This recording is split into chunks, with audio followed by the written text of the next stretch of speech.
everybody. Welcome to Realtor Rapid Fire. I am Ken Jordan with Princeton Mortgage, and I am joined by, for those of you who don't know, Realtor Rapid Fire is just a 5-minute interview series. We grab some of the top agents in the market, ask them questions on how they're running their business, and we've gotten some really, really phenomenal answers. And I'm excited to have back Chris Wharton, who I've had a number of times on Realtor Rapid Fire, and I'm looking forward to having a great conversation. Chris, thank you, as always, for being willing to jump on and have some fun. Always fun, Ken. I appreciate it. So, Chris, the questions we ask say 3 questions to a number of our participants throughout the course of the quarter, and I'm always amazed at the different answers that we get. So the first question that we ask is, going into the second half of the year, was there, or what was one area, strategy, habit, or part of your business that you changed going into the second half of the year, and what did you learn that convinced you that this was the right move? Yeah, so something I've kind of really been focusing on right now is kind of taking a little bit of a step back from like technology and social media and AI and automation. I think we as an industry, we've become a little bit too obsessed with that kind of stuff. And all those things are great. Like, I still use them. Don't get me wrong. Social media makes it so easy to reach thousands of people just in an instant, but there's no personal connection with that. So that's something that I kind of took a step back and thought about and reflected on, and was like, I need to get a little bit more personal.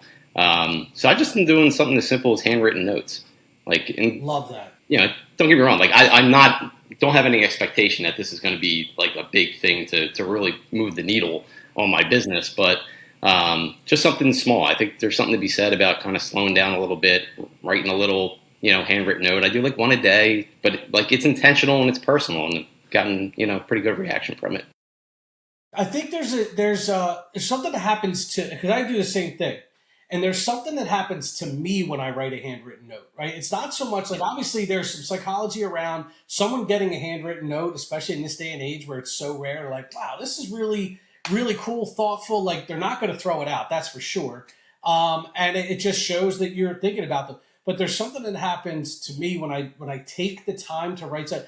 It actually connects me more to the person I'm writing the note to, as much as it's intended to draw them and attract them closer to you with that, with that process. But yeah, man, I love that idea. It was unexpected. I didn't think you were going to say that, but I think it's, I think for the agents that are listening, the human touch is something that I think is going to become more and more important over the next, couple of years in this industry. So yeah, look, I mean, it's like I said, it's gotten a good reaction, and what you're saying about it does more for you. Like, I found the same thing. I wasn't expecting that, but it kind of puts me in the right mindset and just kind of slows things down a little bit, which is huge.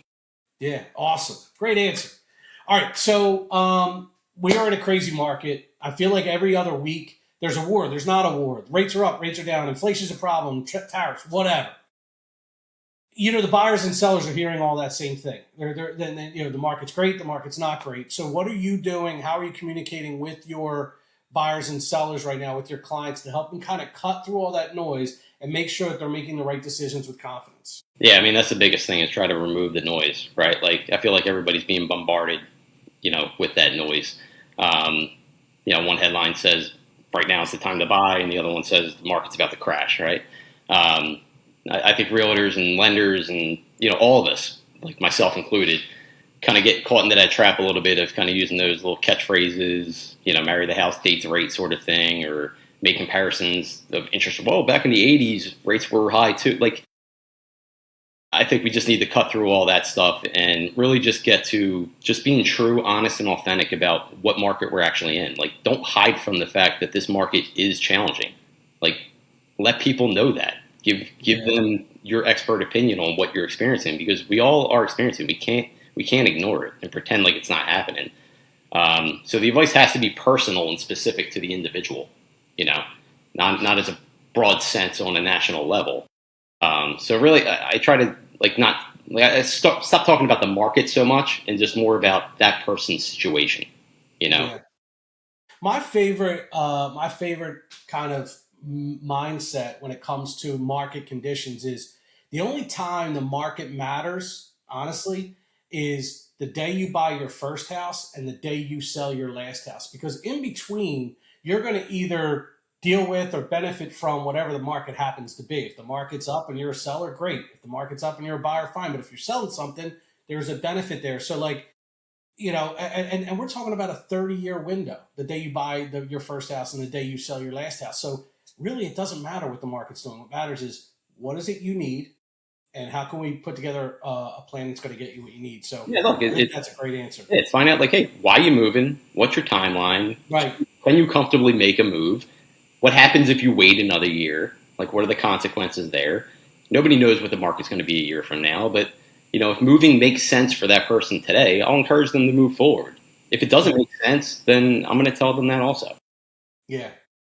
Cool. All right. Last one. And this has been my favorite question to ask so far in all of this series of Realtor Rapid Fire. But what's one weird or unexpected talent that you have that most people don't know about? Look, I wish I had some really cool answer for you. Honestly, like, I'm the way that if I had a really cool trick or hidden talent, like, it wouldn't be hidden. Like, it would be all over my Instagram. Like, I'd be telling everybody. I'd be bragging about it nonstop. But I will say one thing that people probably don't know about me is that, like, I'm actually a halfway decent cook. I know my way around a kitchen. So, but my wife she's in that, or was in that industry. Like, she went to culinary school. She was in that industry for years. 90% of it, 99% of the time, she's the one preparing the meals and doing all that stuff. But I've learned some things from her over the years, and when I have to step in, what is your dish? Like, what is it? If you guys are having X for dinner and you know it's going to be you cooking it, what is it?